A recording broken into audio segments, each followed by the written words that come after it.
एक युवा सेना दंपति की शादी भयानक तरीके से टूट जाती है। उन्होंने आई डू कहने के 1 साल से भी कम समय बाद ट्रॉय एंडरग्रैंड को उस रात गोली मारी गई थी। उसकी बाएं कनपटी के ऊपर उसी ने उसे मार दी। अब उन नवविवाहितों में से एक पर पत्नी की हत्या का मुकदमा चल रहा है। वो कहाँ है? क्या हुआ? हम उसे कब ढूंढ पाएंगे? ये वही सवाल हैं जो सराय हलगमन की जिंदगी में बाकी सभी लोग पूछ रहे हैं।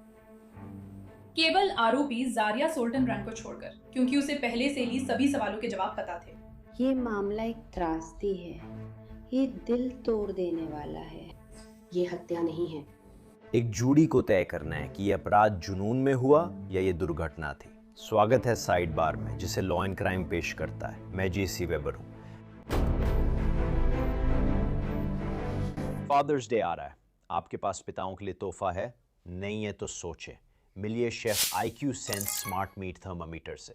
ये रेस्तरां स्तर की बिना तनाव वाली कुकिंग का राज है। तो चाहे आप अनुभवी ग्रिल मास्टर हो या बस गर्मियों के लिए कुछ स्टेक्स बनाने की कोशिश कर रहे हो, ये स्मार्ट थर्मामीटर गेम चेंजर है। अब ज़्यादा पकाने की कोई टेंशन नहीं। अब ये सोचने की ज़रूरत नहीं कि शायद ये पक गया होगा। नहीं, शेफ IQ हर कदम पर सही बताता है कि मांस कब तैयार है। आप वायरलेस प्रोब लगाते हैं, पसंद चुनते हैं, फिर अलार्म करते हैं और ऐप अलर्ट का इंतज़ार करते हैं बिना ग्रिल के पास खड़े हुए। ये oven, smoker, stove top, air fryer पर भी काम करता है और प्राइम रिब, विंग, सैमन सहित सभी प्रोटीन के लिए उपयुक्त है। सच में इस फादर्स डे पर अब दाव बढ़ाने का समय आ गया है। कोई मजाक नहीं और आत्मविश्वास के साथ खाना बनाइए। शेफIQ.com पर साइड भर में 40% की छूट के लिए कोड साइड बार का उपयोग करें। जो एक नवविवाहित मज़ेदार और रोमांचक सफ़र की शुरुआत होनी चाहिए थी, वो एक त्रासदी में ख़त्म हो जाती है। सोराया बार्नी कभी 21 साल की उम्र से आगे नहीं जी पाई। जिस आदमी से उन्होंने शादी की, वो एक नई यात्रा शुरू करता है, जहां उसे साथियों की जूरी के सामने हत्या के आरोपों का सामना करना पड़ता है। हम इनकरेज अलास्का में ज़ारियस हिल्डेब्रांड के मुकदमे पर नज़र रख रहे हैं, जो आज शुरुआती बयानों से शुरू हुआ। हम इसकी लगातार कवरेज कर रहे हैं और आपको इस एपिसोड ऑफ साइड बार में जानने के लिए सभी मुख्य बातें यहीं मिल जाएंगी। लेकिन सबसे पहले आपको कुछ संदर्भ देना ज़रूरी है। आपको पृष्ठभूमि की कहानी बतानी है। आपको बताना है कि हम यहाँ तक कैसे पहुँचे। सितंबर 2021, इंकरेज डेली न्यूज़ के अनुसार ज़ारियस हिल्डेब्रांड ने सेना में भर्ती होकर अप्रैल 2022 में अलास्का पहुँचे। अमेरिकी सेना ने बताया कि वे कैनन क्रू मेंबर थे। उन्हें 11वीं एयरबोर्न डिवीज़न की 2वीं infantry brigade combat team airborne में तैनात किया गया था। वे जॉइंट बेस एल्मेंडोर्फ रिचर्डसन पर तैनात थे। उसी समय सोराया बार्नी यूटा में थीं, जहां वे डेली न्यूज़ के अनुसार नेशनल गार्ड में field artillery fire finder radar operator थीं। इन दोनों की प्रेम कहानी कथित तौर पर 2022 की गर्मियों में शुरू हुई थी। इसी दौरान वे आर्मी की बेसिक ट्रेनिंग के दौरान मिले थे। कुछ समय लॉन्ग डिस्टेंस रिलेशनशिप के बाद साल के अंत तक उनकी शादी हो गई। आखिरकार वे दोनों अलास्का में साथ रहने लगे। उस वक्त सोराया अलास्का आर्मी नेशनल गार्ड के मुख्यालय एवं मुख्यालय कंपनी में नियुक्त थी। वो एक स्थानीय रेस्टोरेंट में भी काम करती थी जिसका नाम ब्रेड एंड ब्रू था और इसका जिक्र आगे कई बार आएगा। सोराया और ज़ारियस अच्छे थे और अब एक विवाहित जोड़े के रूप में नई जिंदगी में बस रहे थे। ये रोमांचक समय होना चाहिए था, लेकिन अगस्त 2023 तक सब कुछ बदल गया। सोराया मर चुकी होती। कुछ दिनों बाद उसके पति को गिरफ्तार कर प्रथम द्वितीय श्रेणी की हत्या व सबूतों से छेड़छाड़ का आरोप लगा। और अब यहाँ बहुत सारे सवाल हैं, बहुत सारे सवाल। जांचकर्ताओं के अनुसार ज़ारियस अपनी नई पत्नी को क्यों मारना चाहता था? क्या शुरू से ही कोई समस्या थी? उस रात वास्तव में क्या हुआ जब उसकी मौत हुई? मंगलवार को हमने एक एपिसोड साझा किया जिसमें मामले की पृष्ठभूमि, समय रेखा और जांच के दौरान सोराया की मां की प्रतिक्रियाएं थी। ये law and crime YouTube channel पर उपलब्ध है, आप पूरा वीडियो देख सकते हैं। लेकिन आज हम जो करने जा रहे हैं वो है ट्रायल। हमारे पास पहला दिन है। आज का एपिसोड अब इस कहानी को अभियोजन और बचाव पक्ष की शुरुआती दलीलों के माध्यम से बताने के बारे में है। ठीक है, पहले भी कहा गया था कि शुरुआती दलीलें हमेशा नहीं होनी चाहिए, लेकिन जूरी अक्सर इन्हीं के आधार पर मामला तय कर देती है, चाहे वो सबूत ना हो। ये इंसानी फितरत है और इस पर अध्ययन भी है। हर पक्ष कहानी कैसे बनाता है और इस मामले में 9 पुरुषों 7 महिलाओं की जूरी है। तो चलिए अभियोजन पक्ष से शुरू करते हैं। उन्होंने इसे कैसे पेश किया? उन्होंने उस कथित हत्या की रात को क्या हुआ था, इसे कैसे बताया? रविवार 5 अगस्त 2023 को सरिया ने कुछ कार्यक्रम और उपहारों की योजना बनाई थी, क्योंकि वो अभियुक्त का 21वां जन्मदिन था। उसने दोस्तों संग बाहर जाने की योजना बनाई। कुछ दोस्त घर आए। उसने उसके लिए एक बियर केक के रूप में एक तोहफा बनाया था। वो उसका जन्मदिन मनाने को लेकर बहुत उत्साहित थी। उन दोस्तों में से एक जो वहां आई थी वो थी मैरी वेंस, जो उनके अपार्टमेंट 5210 मॉकिंगबर्ड ड्राइव यूनिट 13 पर आई थी। मेरी अलास्का आने के बाद जारिया की दोस्त बन गई थी। वे एक दूसरे से बिल्कुल अलग नहीं होती थी, लगातार मैसेज करती रहती थी। वे उस दिन भी साथ थी। उस सुबह वे जिम गई थी, जैसा कि वे अक्सर करती थी, और फिर उसके जन्मदिन की तैयारी के लिए कुछ काम निपटाए थे। बाद में उसी शाम ग्रुप डेव एंड बस्टर्स गया। वे इनाम जीत रही थी, गेम खेल रही थी और अच्छा समय बिता रही थी। सराया बहुत खुश थी कि उन्होंने पिकल रिक प्लशी जीता। वो अपनी माँ को इसके बारे में मैसेज कर रही थी। वो तो ये भी गूगल कर रही थी कि डेव बैस्टर में ज़्यादा पॉइंट्स कैसे जीते, और उन्होंने वाकई जीत लिया। और उन्होंने अपने पति के साथ फोटो खिंचाकर इसका जश्न भी मनाया। डेव और बस्टर के बाद वे वहाँ से चले गए। डेव और बैस्टर में एक बड़ा ग्रुप था, फिर कुछ लोग डाउनटाउन चले गए। जो लोग डाउनटाउन गए थे वे लोगन कोवन और जैकरी फरार थे, फरार आरोपी के दोस्त थे, और साथ ही मेरी वेंस और उनके दोस्त आइजैक मोहलन सोराया के ज्यादा करीबी दोस्त थे।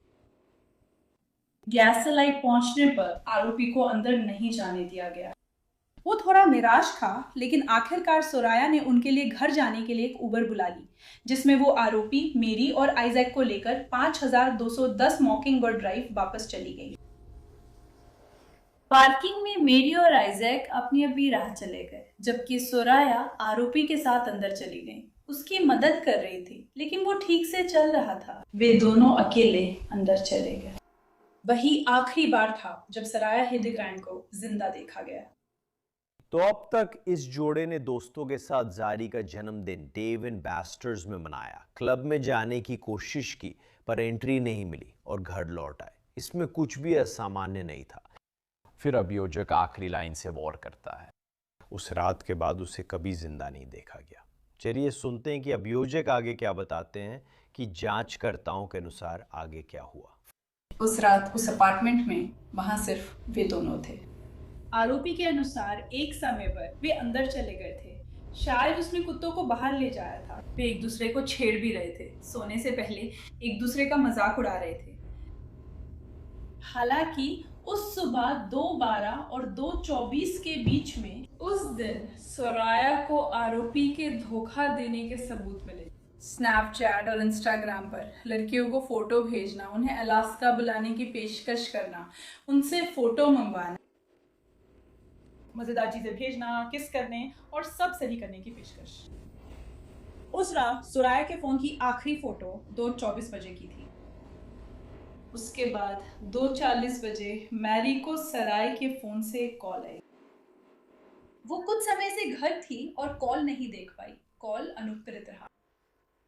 सिर्फ 8 मिनट बाद 2:48 बजे सुबह एक को टेलर एंस्ट्रॉम से कॉल आई, जो अपार्टमेंट में पड़ोसी थी, ठीक सामने वाले आंगन के पास। वो कॉल करता है और बताता है करीब 30 सेकंड पहले गोली चली थी। ये आवाज मेरी खिड़की के बाहर से तेज आई थी। मुझे नहीं पता आवाज कहां से आई, पर उसने सूचना दी। सोरिया हिल्डेब्रांड को उसी रात सिर में गोली लगी थी। उसकी बाईं कनपट्टी के ऊपर उसी ने उसे मार डाला। तो अब हम देख रहे हैं कि अभियोजक घटनाक्रम की पृष्ठभूमि रख रहा है ना। रात की शुरुआत बिल्कुल सही हुई थी, लेकिन अब अपार्टमेंट में वापस आकर रिश्ते में दरारें सतह पर आ जाती हैं, जो अभियोजकों के अनुसार एक घातक अंजाम तक पहुंचती हैं। लेकिन अभियोजन पक्ष को तो जारियस को हत्या से जोड़ने वाले सबूत पेश करने होंगे, है ना? तो वो कथित हत्या के बाद आरोपी के कार्यों का वर्णन इस तरह करती हैं। उन शुरुआती सुबह के घंटों में अधिकारियों ने उस 911 पर आई कॉल का जवाब दिया था, लेकिन ये सीधे तौर पर नहीं जानते थे कि वो कहां से आई है। उस रात वे आरोपी से संपर्क नहीं कर सके। अगली सुबह रविवार 6 अगस्त की सुबह करीब 9-10 बजे तक सुरैया से कोई खबर नहीं मिली। कोई संदेश नहीं, किसी ने भी उससे कोई खबर नहीं सुनी। मैरी वेंस ने आखिरकार एक संदेश भेजा, शायद स्नैपचैट के जरिए, पूछते हुए कि सुरैया और आरोपी कैसे महसूस कर रहे हैं। सुरैया के फोन से जवाब मिला, पर वो जवाब सुरैया ने नहीं दिया। वो जवाब आरोपी की तरफ से था, जिसमें उसने थम्स अप भेजकर बताया कि वो ठीक महसूस कर रहा है। मारी ने पूछा कि क्या वे दोपहर के खाने के लिए बाहर जाना चाहेंगे और कुछ खाना चाहेंगे, शायद उस सुबह जो भावनाएं वे महसूस कर रहे थे उसमें मदद करने के लिए। आरोपी ने कहा, नहीं, हम नहीं जाना चाहते। सराया उस दिन पहले ही निकल चुकी थी और 10 बजे काम पर पैदल चली गई थी। मारी को ये थोड़ा अजीब लगा क्योंकि प्रतिवादी ने कहा कि सुराया अपना फोन भूल गई थी। सुराया हमेशा अपने फोन पर रहती थी। 21 साल की लड़की इंस्टाग्राम, टिकटॉक, स्नैपचैट, मैसेजिंग, पूरी दुनिया में एक्टिव रहती थी। हालांकि उसने इस बात पर जोर नहीं दिया। ये भी अजीब था क्योंकि सुराया ने पिछली रात कहा था कि वो छुट्टी लेगी, इसलिए उसने उम्मीद नहीं की थी कि सुराया काम पर जाएगी। चलने की तो बात ही छोड़िए। लेकिन उसने सोचा कि आरोपी के पास उसका फोन है और उसे बाद में दोस्त से जानकारी मिल जाएगी। कम से कम उसे यही उम्मीद थी। लेकिन ऐसा नहीं हुआ। रविवार 6 अगस्त को मरी ही अकेली नहीं थी जिसे सराय के फोन से संदेश मिले थे। नारिया जोन्स सराय की मैनेजर थी ब्रेड एंड ब्रू में। सुबह 10:44 बजे उन्हें एक मैसेज मिला, हाय, ये सुराया है, आज नहीं आ पाऊंगी, कहकर एक बहाना दिया। नादिया ने उस बात को वैसे ही मान लिया और उस दिन किसी और को साइरस के फोन से कोई खबर नहीं मिली। मरी ने रविवार के आखिर तक कुछ बार संपर्क किया था। डीएम या मजेदार वीडियो भेजे थे। पूछ रही थी, तुम कहाँ हो, तुमने मुझसे बात क्यों नहीं की। पहली बार उनकी दोस्ती में इतना समय बिना बात बीता उसे ये अजीब लगा। अब इस समय ऐसा लगता है कि सुराया के दोस्त सोचते हैं कि वो काम पर है, लेकिन उसके मैनेजर को जाहिर तौर पर एक मैसेज मिलता है जिसमें लिखा होता है कि वो छुट्टी ले रही है। अब लोग शक करने लगे हैं क्योंकि अभियोजक कहते हैं कि सुराया, जो हमेशा फोन से जुड़ी रहती है, उसकी किसी को कोई खबर नहीं मिली। अब ग्रुप के बाहर जाने को 2 दिन हो गए हैं। सोमवार 7 अगस्त आ गया। प्रतिवादी काम पर गया। उसने अपने एक दोस्त से जो उसके साथ आर्मी बेस पर काम करता है सुना कि वो थोड़ा अजीब लग रहा था, तो उसने पूछा, सब ठीक है। उसने कहा, हाँ, कुछ बातें चल रही हैं, बाद में बात करूंगा। बस इतना ही। दोपहर के शुरुआती समय में मैरी को फिर से सराय के फोन से कॉल आती है। ये मिस्टर हिल्डेब्रांड है। वो कहते हैं, अरे सुराया तो सुबह 10 बजे से गायब है। मारी पूछती हैं, आपका क्या मतलब है। 30 घंटे हो चुके हैं, उसके पास उसका फोन नहीं है। वो तुरंत चिंतित हो जाती है। वो कहती है, मैं काम के बाद जल्दी आऊंगी, लेकिन उसे कुछ घंटे और रुकना पड़ा और फिर वो सीधे वहीं गई। उसने पूछा, क्या उसकी गुमशुदगी की रिपोर्ट दर्ज कराई है? वो कहाँ हो सकती है? वो अपनी दोस्त को लेकर परेशान है क्योंकि वो देर से गायब है, उसके पास फोन नहीं है और कोई खबर भी नहीं मिली। जैसे ही मेरी प्रतिवादी के साथ थी, तभी अस्पतालों, जेलों और यहाँ तक कि 911 पर भी कॉल्स की जाने लगी जो अब तक नहीं की गई थी। मेरी ने वो कॉल की थी।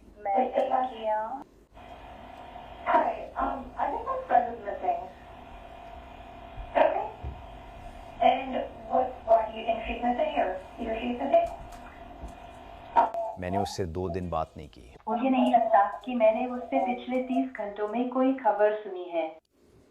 और आप उस कॉल की पूरी बातचीत सुनेंगे। वो वहां था और मरी ने कॉल को स्पीकर पर डाल दिया ताकि वो उन सवालों के जवाब दे सके जिनके जवाब उसे नहीं पता थे। लेकिन मरी ने वो कॉल शाम 5:34 बजे की थी। एपीडी अधिकारी के आने तक वे लोग तलाश शुरू कर चुके थे। आपकी स्क्रीन के नीचे 5210 मार्कम रोड पर अपार्टमेंट्स हैं। ऊपर दाईं ओर ट्यूडल पर वही सोराया रेड एंड ब्रू में काम करती थी, तो उन्होंने उसी इलाके में तलाश शुरू की। वो कहाँ हो सकती है? जंगल में घूमते हुए, कीचड़ से लथपथ होते हुए। उस दौरान मैरी खोज रही थी, क्या मुझे 911 पर कॉल करनी चाहिए? प्रतिवादी उसके साथ था। वे एपीडी का इंतजार कर रहे हैं। हमने कुछ और बार कॉल करके एपीडी को यह बताने को कहा कि वे लोग कहाँ हैं और यह पूछने को कहा कि एपीडी कब आएगी। ये सराया को सूचना देने के लिए गई एकमात्र कॉल नहीं थी। मेरिडिथ बार्नी, सराया की मां, ने अलास्का समय 7:44 बजे यूटा में कॉल की कोशिश की, जब वहां रात के 10 बजे थे। उसका समय प्रतिवादी जराया हिल्डेब्रांड से। अरे सराया गायब है। वो 33 घंटे से ज्यादा समय से गायब है। उसने वही रटी रटाई कहानी सुनाई थी। रविवार सुबह 10 बजे वो काम के लिए निकली थी और फोन नहीं लिया था। उससे कोई खबर नहीं मिली है। मेरिडिथ तुरंत प्लेन में बैठ गई। वो अपनी बेटी को ढूंढने आ रही है। प्लेन में वो अपने परिवार के साथ मिलकर मिसिंग पोस्टर बना रही है ताकि सोराया को ढूंढा जा सके। ये पता लगाने की कोशिश कर रही है कि क्या वो फोन को ट्रैक कर सकती है। ये सारी चीजें कर रही है, लेकिन उस दिन वो उसे नहीं मिली। सोमवार को एक और बात। 7 अगस्त को एपीडी अधिकारी जैन मौके पर पहुंचे और उन्होंने प्रतिवादी से कई सवाल पूछे। क्या सुरैया पहले कभी लापता हुई है? नहीं। हमें वही घिसा पिटा जवाब मिलता है। सुबह 10 बजे काम पर जाने के लिए निकली थी। उसके पास फोन नहीं था। उन्हें कैसे पता? नहीं जानते क्या हुआ। उन्होंने पूछा, क्या उसकी कभी आत्महत्या की प्रवृत्तियां रही हैं या कुछ ऐसा जो उसे समझा सके? वो कहते हैं, नहीं, बिल्कुल भी नहीं।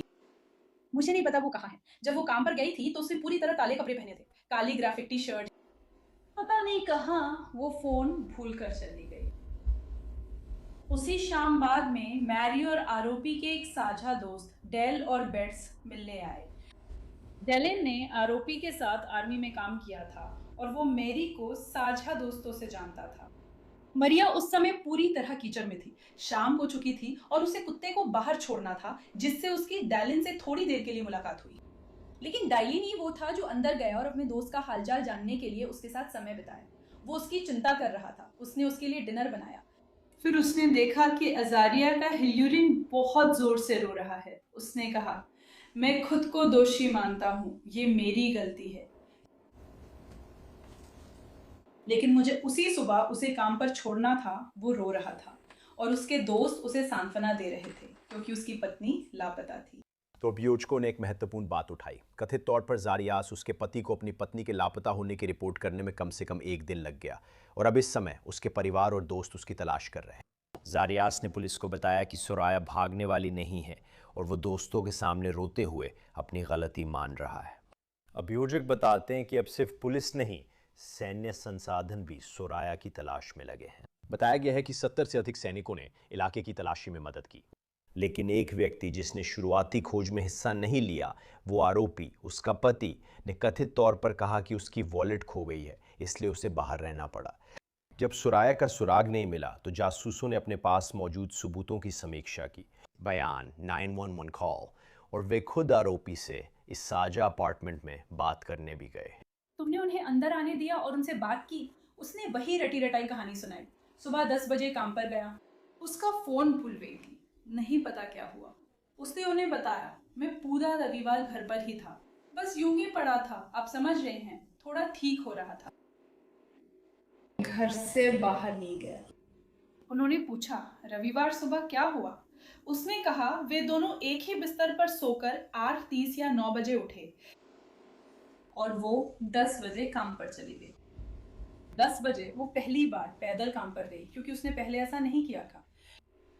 उसने कहा कि शायद वे दोनों अभी भी थोड़े नशे में थे, इसलिए वो गाड़ी चलाने से हिचकिचा रही थी।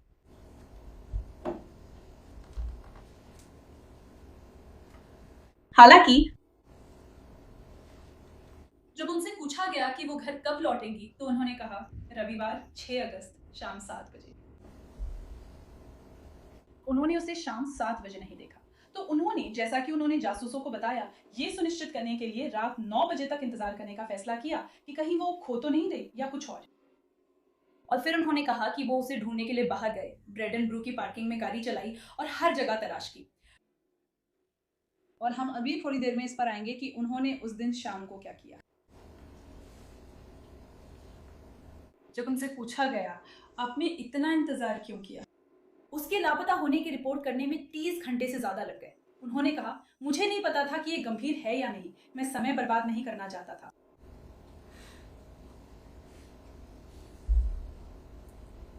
जब डिटेक्टिव क्लार्क ने पूछा, आपको क्या लगता है हम सुराया को कहां पाएंगे? वो रुके, झिझके और गहरी सांस ली। आप ऐसे कई बयान सुनेंगे। इसमें लिखा है, शायद वो यहाँ से 2-3 मील के अंदर होगी। बाद में हमें पता चलेगा कि वो सही था। अब अभियोजक आखिरकार बताएंगे कि उन्होंने सुराया को कहाँ पाया, लेकिन पहले वो अपार्टमेंट में कुछ संदिग्ध चीज़ों का जिक्र करती हैं। जब अधिकारी उनसे बात कर रहे थे, डिटेक्टिव क्लार्क और डिटेक्टिव एलबी वे अपार्टमेंट में इधर उधर देख रहे थे और उनके साथ लिविंग रूम में थे। उन्होंने टेबल पर एकदम नई चादरों का सेट देखा। उन्होंने उनसे इसके बारे में पूछा। उन्होंने कहा, मैं अपनी तरफ से सबसे अच्छा कर रहा हूँ। मैं तो कभी फ्रेड मेयर में चादरों वाले सेक्शन में भी नहीं गया। उसने जरूर ये चादरें खरीदी होंगी जब मैं पिछले हफ्ते फील्ड ट्रेनिंग पर था। ठीक है। अधिकारी पूछते हैं कि क्या वे अपार्टमेंट में चारों ओर देख सकते हैं, बस यह सुनिश्चित करने के लिए कि वो कहीं ऐसे कमरे में नहीं है जिसे वे देख नहीं सकते। वो अनुमति देता है और कहता है, हाँ देख लीजिए। अधिकारी ऐसा करते हैं। उन्हें सोरिया नहीं मिलती। एक बार उन्होंने देखा कि उस बिस्तर पर जिसे वो सोरिया के साथ साझा करता था, गद्दे का एक टॉपर कवर था। उन्होंने पूछा, बिस्तर पर चादरें क्यों नहीं हैं? उसने कहा, हैं तो वे गद्दे के टॉपर के नीचे हैं। जांचकर्ता पूछते हैं, टॉपर के नीचे क्यों रखा? वो जवाब देता है, गद्दा किसी घटिया आदमी से लिया था, इसलिए दिखा रहा हूँ। वो गद्दे का टॉपर उठाकर चादरें दिखाता है। हालांकि जब वो ऐसा करता है तो जांचकर्ता देख सकते हैं कि बिस्तर के नीचे एक खाली जगह है। वहां कोई बॉक्स स्प्रिंग नहीं है। वे पूछते हैं, क्या हम नीचे देख सकते हैं? मिस्टर हिल्डेब्रांड एक और विकल्प देते हैं। उसके नीचे मेरी कुछ शर्मनाक चीजें रखी हैं। ये अनुचित है। डिटेक्टिव बस कहना चाहते हैं कि वे सुनिश्चित करना चाहते हैं कि वो नीचे नहीं है। वो कहते हैं, नहीं, वो वहां फिट नहीं हो पाएंगे। डिटेक्टिव उस समय उस जवाब को स्वीकार कर लेते हैं और चले जाते हैं। लेकिन पहले उन्होंने कुछ सवाल पूछे, जिसमें शामिल है, अरे तुम्हारे पास अभी उसका फोन है, जबकि उसकी मम्मी ने अभी उसका लैपटॉप और फोन लिया है। क्या तुम बता सकती हो, अगर वो 10 बजे सुबह निकली रविवार को, अगर तुम्हारे पास उसका फोन था तो नादिया जोन्स को 10:44 बजे मैसेज कैसे मिला? मेरे पास इसका कोई जवाब नहीं है सर। यही उसका जवाब था। मेरे पास इसका कोई जवाब नहीं है। उस रात या उस शाम को प्रतिवादी पहली बार उसके काम पर भी गया था। मंगलवार 8 अगस्त को अंदर गया था। जिन कर्मचारियों से उसका संपर्क हुआ उनमें से एक थी केलानी थॉमसन। वो सोराया के बहुत करीब नहीं थी, लेकिन उनके साथ काम करती थी। वो उन्हें काफी अच्छी तरह जानती थी। उन्हें पता था कि वो शनिवार को बाहर गई थी। उन्हें हैरानी नहीं हुई कि वो रविवार को नहीं आई। लेकिन जब वो आए, केलानी आपको बताएंगी कि उनका व्यवहार कितना अजीब था। वो घबराए थे, बार बार खुद को खुजा रहे थे, केलानी की आंखों या कहीं और नहीं देख रहे थे। तो केलानी को ये अजीब लगा और उन्होंने उनसे सवाल पूछना शुरू कर दिया। वो जवाब नहीं दे रहे थे। कुछ ने केलानी से कहा, दबाव मत डालो, उनकी पति लापता है। हालांकि जब उससे प्रतिवादी को बाहर आर्मी सर्च क्रू के कुछ लोगों के साथ देखा तो वो हंस मुस्कुरा रहा था और मजाक कर रहा था। मुझे लगा उसने कहा कि वे सब हंसी मजाक कर रहे थे, जिससे उसे ये बहुत चिंताजनक लगा क्योंकि सुराया गायब थी। लेकिन यही प्रतिवादी ने किया। अब बुधवार 9 अगस्त को इस पूरी जांच के दौरान दरअसल मैं एक और बात पर वापस जाना चाहती हूँ। 8 तारीख को जासूसों से बात करते हुए पहले उन्होंने कहा, मैं बीमार थी और घर पर बिस्तर पर थी। जब कैमरे चेक करने की बात आई तो बोले, दरअसल मैंने कुछ काम ही निपटाए थे। मैं फ्रेड मायर से ग्वाकामोले साल्सा का सामान और क्राउन जीवल गई थी, तो उसने ये बात बदल दी कि वो पूरे दिन घर पर था। आरोपी पुलिस को समझाने की कोशिश कर रहा है कि सुराया के फ़ोन से मैसेज क्यों आए, जबकि ज़ेरियस का कहना है कि वो फ़ोन घर छोड़कर काम पर गई थी। और यहाँ तक कि सुराया की सहकर्मी ने भी कथित तौर पर यह महसूस किया कि कुछ गड़बड़ है जब उसने आरोपी से बात की। इसके अलावा यह भी तथ्य है कि उसने कथित तौर पर पुलिस को बताया कि वो, आप जानते हैं, रविवार को बस आराम करता है, लेकिन फिर उसने कहा कि वो असल में कुछ काम निपटा रहा था। यही वे काम है जो शुरुआती बयान में फिर से आएंगे। अब 9 अगस्त है। ग्रुप की उस रात के 4 दिन बाद पुलिस फिर से सर्च वारंट के साथ उस जोड़े के अपार्टमेंट में। ऊपर से देखने पर जैसे वे वहां थे, कुछ भी असामान्य नहीं लग रहा था। पिकलरिक फिर से बिस्तर पर था, लेकिन जब उन्होंने और करीब से देखना शुरू किया, वे लाल भूरे रंग के धब्बे देखना शुरू कर पाए। जब उन्होंने और करीब से देखना शुरू किया तो वे उन लाल भूरे रंग के धब्बों को देख सकते थे जो पूरे अपार्टमेंट में कई जगहों पर थे। और यही उन्होंने देखा जब उन्होंने बिस्तर उठाया। कोई शर्मनाक सेक्स वाली चीज नहीं थी, बल्कि गद्दा इतना खून से भीगा हुआ था कि जब उसे पलटा गया तो जिस फ्रेम पर वो रखा था उसकी छाप खून में पड़ गई थी। उन्होंने पोछे की बाल्टियां देखी, कीटाणुनाशक वाइप्स और अपार्टमेंट में कई जगहें देखी। उसके अपार्टमेंट में अपराध स्थल से पर्याप्त सबूत मिलेंगे। एक और चीज जो उन्हें मिली वो लिविंग रूम में थी, सोफे के कुशन के बीच में एक टैन रंग की 6 शूटर हैंडगन चीजों के बीच में छुपाई हुई थी। टेबल पर कुछ चिट्ठियां मिली जो आरोपी ने लिखी थी, जिसमें था, मुझे नहीं पता तुम कहाँ हो, उम्मीद है तुम जिंदा मिलो। अगर वो जिंदा या मरी मिले तो उसे मेरे साथ दफना देना। लेकिन एक बात जो उसने कही वो ये है कि मैं उससे प्यार करता था भूतकाल में। सराया अभी भी लापता है। उसने एक पत्र ईपीडी को भी भेजा। इस मामले पर काम कर रहे सभी लोगों से मुझे खेद है। मैंने आपको सबसे अच्छी जानकारी नहीं दी थी। हस्ताक्षर सारा सिल्वरमैन। खून, चादरें, हैंडगन और कथित नोट्स मिलने के बाद जांचकर्ता सुराया के सुराग के लिए अपार्टमेंट परिसर के पास गहराई से तलाशी की तैयारी कर रहे हैं। गुरुवार 10 अगस्त को वे फिर उसके अपार्टमेंट और ब्रैंडन के कमरे के बीच इलाके में तलाश कर रहे हैं। और आप इस मुकदमे के दौरान नक्शों और तस्वीरों में देखेंगे कि अपार्टमेंट बिल्डिंग से 100 गज से भी कम या शायद 200 गज की दूरी पर एक सर्विस रोड है। जब वे तलाश कर रहे थे तो उन्हें एक कूड़ेदान मिल जाता है।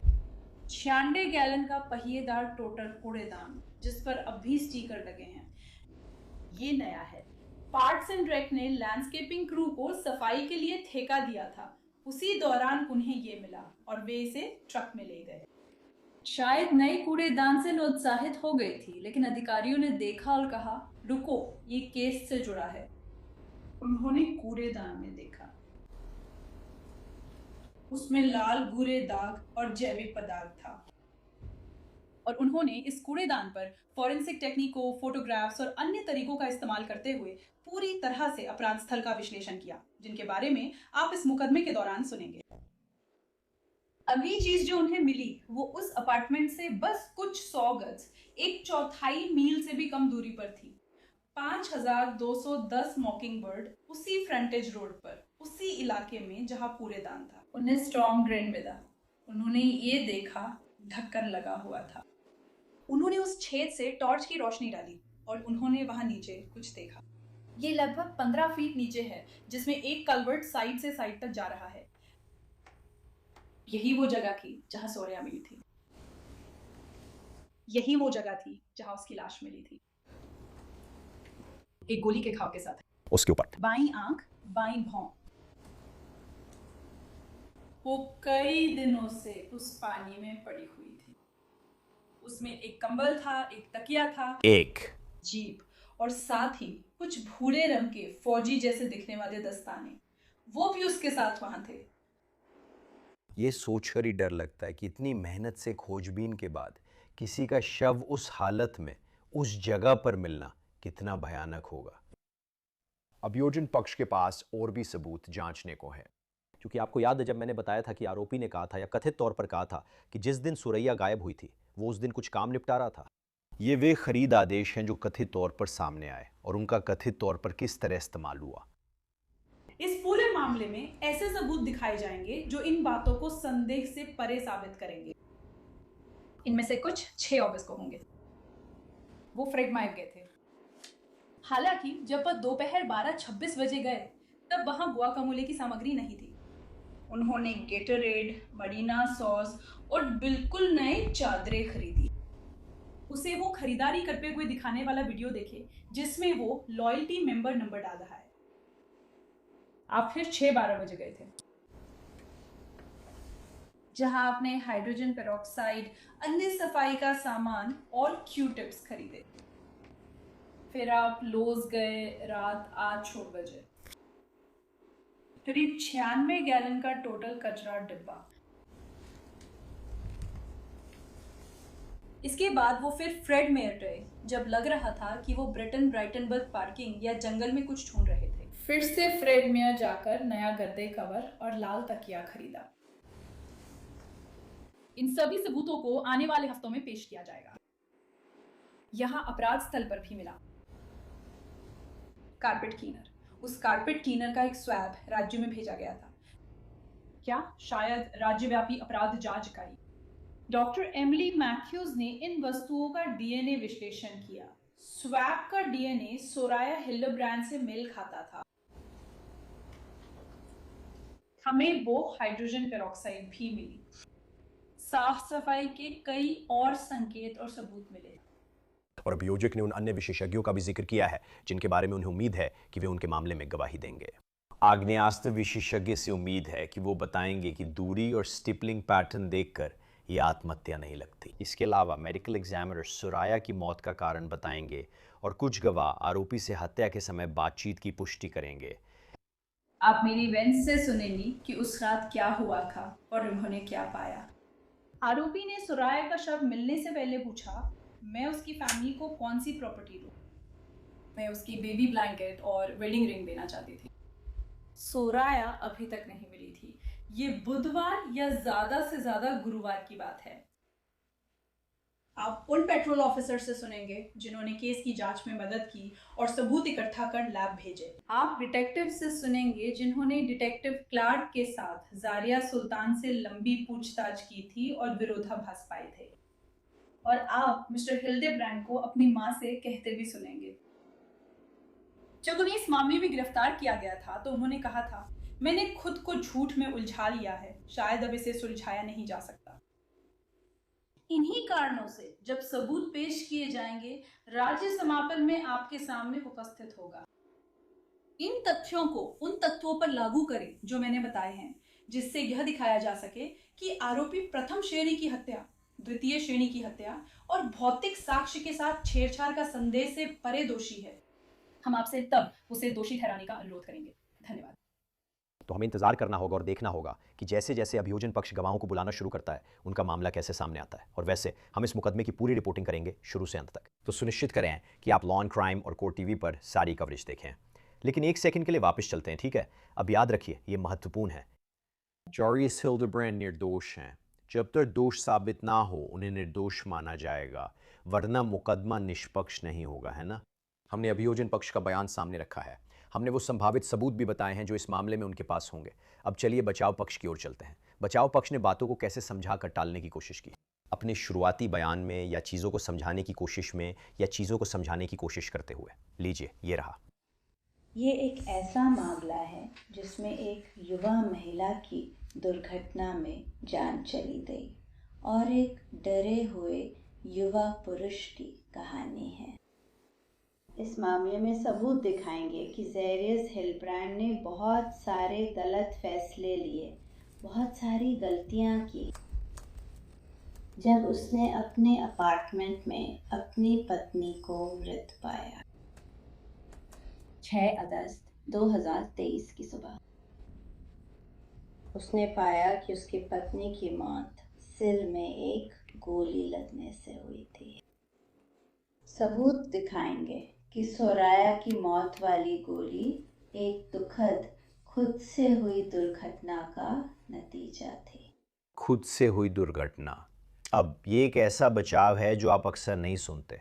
असल में ये वही बात है जिसके बारे में हमने कुछ दिन पहले अपने एपिसोड में अंदाज़ा लगाया था, है ना? जब हमने एरिक फैटिस से इस बारे में बात की थी कि कौन कौन से संभावित बचाव हो सकते हैं। अब जारिया के वकील जल्द ही बताएंगे कि ऐसा क्यों हो सकता है, लेकिन पहले वे जूरी को आरोपी के बचपन की झलक दिखाती हैं। 5 साल की उम्र तक जारियस को फॉस्टर केयर सिस्टम में ले जाया गया था। उन्हें फॉस्टर केयर से उनकी दत्तक परिवार द्वारा गोद ले लिया गया था, अपनी दत्तक परिवार के साथ। वह अपनी माँ, अपने पिता, अपने बड़े भाई, अपने छोटे भाई एनजे और अपने छोटे बहन के साथ था। केंटकी में पले बढ़े। उन्होंने हाई स्कूल से स्नातक किया। उनके सबसे बड़े भाई कुछ मुसीबत में पड़ जाते थे। और डेरियस अपने छोटे भाई एमजे के लिए एक आदर्श बनना चाहते थे। जारियस ने हाई स्कूल से स्नातक करने के बाद सेना में भर्ती हो गए। वहीं उनकी सुराया से मुलाकात हुई। तो ये स्पष्ट है कि प्रतिवादी का बचपन किसी भी तरह से आसान नहीं था। ऐसा लगता है कि वो अपने भाई बहनों और अपने दत्तक परिवार के लिए एक अच्छा उदाहरण स्थापित करना चाहता था। और उसी समय इससे उनकी पत्नी सुराया से मुलाकात हुई। लेकिन बचाव पक्ष अपने मुवक्किल की कमियों से कतराता नहीं है। उन्होंने रिश्ते में गलत फैसले लिए। वो ऐसी महिलाओं के साथ स्नैपचैट पर पकड़े जाते थे जो सोराया नहीं थी। लेकिन अपने 21वें जन्मदिन पर वो खुश थे। सोराया उनके साथ जश्न मनाना चाहती थी और इसलिए वे जश्न मनाने के लिए बाहर गए। डेरियस को नहीं पता था कि 5 अगस्त 2023 को वो 6 अगस्त 2023 की सुबह किस डरावने मंजर के साथ जागेगा। तो ये दिलचस्प है उसे एक इंसान के रूप में पेश करना, लेकिन साथ ही वहाँ की कुछ समस्याओं से भी नहीं बचना है ना, उससे भागना नहीं। ऐसा नहीं है कि वे अभियोजन पक्ष की छुपकर होने वाली किसी हमले का इंतजार कर रहे हैं। आपने अभियोजक का वर्जन सुना जिसमें बताया गया कि उस रात प्रतिवादी और सुराया दोस्तों के साथ उसके जन्मदिन पर गए थे। तो ध्यान से सुनिए कि बचाव पक्ष की वकील अपनी टाइमलाइन का वर्जन कैसे समझाती हैं। कई 21 साल के युवाओं की तरह वो बाहर गया और उसने पार्टी की। हम डेरियस के बारे में क्या जानते हैं? हम जानते हैं कि उसे शराब पीना पसंद है। उसने 21 साल की उम्र से भी शराब पी थी और विस्की। दरअसल वो इतना ज्यादा पीता था कि सो जाता था। और जब वो 21 साल का हुआ तो वो कानूनी रूप से बार में पीने लगा। वो बहुत उत्साहित था। उसने सोराया और कुछ दोस्तों के साथ डेव एंड बैस्टर में शुरुआत की। आखिरकार पार्टी विलोज लॉ में चली गई, जहां उसने पीना जारी रखा। डेरियस बहुत ज्यादा नशे में हो गया।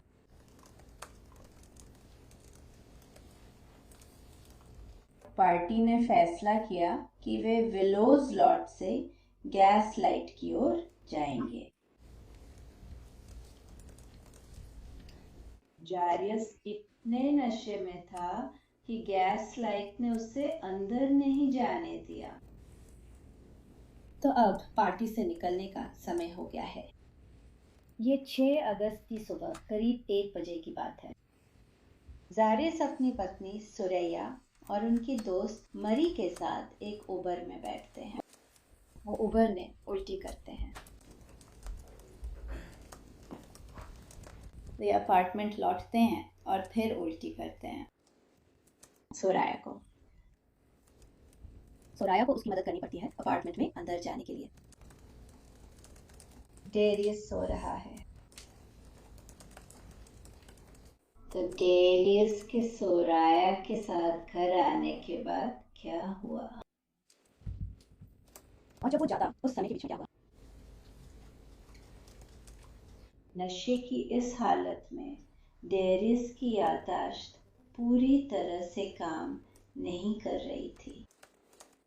वो 6 अगस्त की सुबह जागता है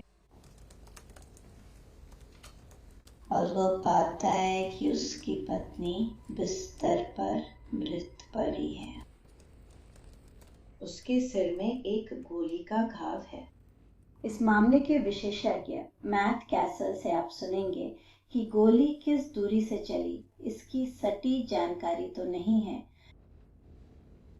बंदूक को संपर्क में रखकर नहीं, बल्कि 12 इंच तक की दूरी से चलाई गई थी।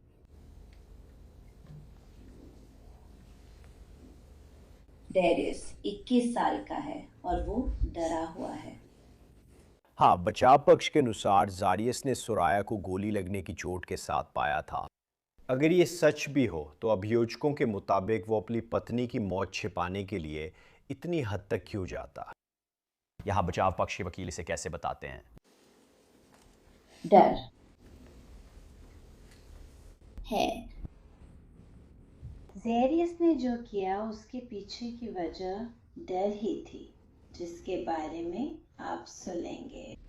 आप सुनेंगे कि वो कैसे दिखावा करता है कि वो गायब है। आप सुनेंगे कि वो कितने करीब गया। आप सुनेंगे कि उसने एक कूड़ेदान कैसे खरीदा। आप सुनेंगे जहां उसकी पत्नी मिली थी। आप उन बातों को सुनेंगे। यहां सबूत पेश करने की जिम्मेदारी अभियोजन पक्ष पर है। ये पहली बार नहीं है जब मैंने ऐसा मामला देखा हो जहां बचाव पक्ष कहे कि वे छुपाने, घबराकर किए गए कामों और सफाई में शामिल थे, लेकिन हत्या में उनकी भूमिका नहीं थी। मैंने ऐसा पहले भी देखा है। लेकिन बचाव पक्ष अपने शुरुआती बयान के अंत में इशारा करता है कि एक अहम सबूत गायब है जो उनके मुताबिक मौजूद नहीं है। आप वहां मौजूद किसी भी गवाह से ये नहीं सुनेंगे यह बंदूक चलाई गई थी।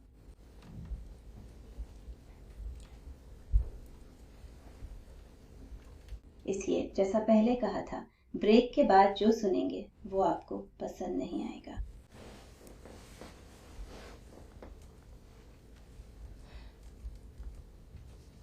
जब आप ग्राफिक तस्वीरें देखेंगे और आप शायद नाराज भी होंगे। जो मिस्टर हिल्डरब्रांड ने अपनी पत्नी को मृत पाए जाने के बाद किया, उस पर आप नाराज भी होंगे। सबूत से बस ये साबित नहीं होगा कि जारिया ने ट्रिगर दबाया था। नहीं दिखाया जाएगा।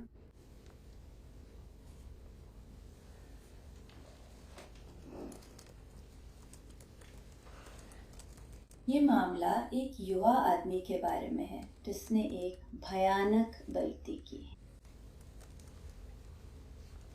ये डर के बारे में है जो होता है, और वे चुनाव जो लोग तब करते हैं जब वे अकल्पनीय परिस्थितियों में डाल दिए जाते हैं।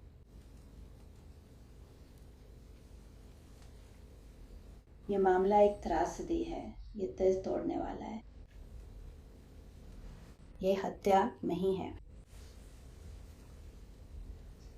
इसीलिए इस मुकदमे के अंत में हम आप अमेरिकी जूरी से अनुरोध करेंगे कि मिस्टर हिल्डरब्रांड को इस मामले में लगे आरोपों से निर्दोष पाया जाए। धन्यवाद।